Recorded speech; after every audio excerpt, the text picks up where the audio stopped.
You ask Tiger to solve. This deals with linear equations with one unknown. The final result is m equals 2. Let's solve it step by step. Simplify the expression. Find the greatest common factor of the numerator and denominator.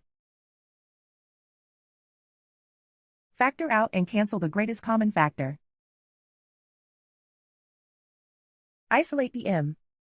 Multiply both sides by 4. Group like terms. Multiply the coefficients. Simplify the fraction. Multiply the fractions. Find the greatest common factor of the numerator and denominator. Factor out and cancel the greatest common factor. And so the final result is m equals 2.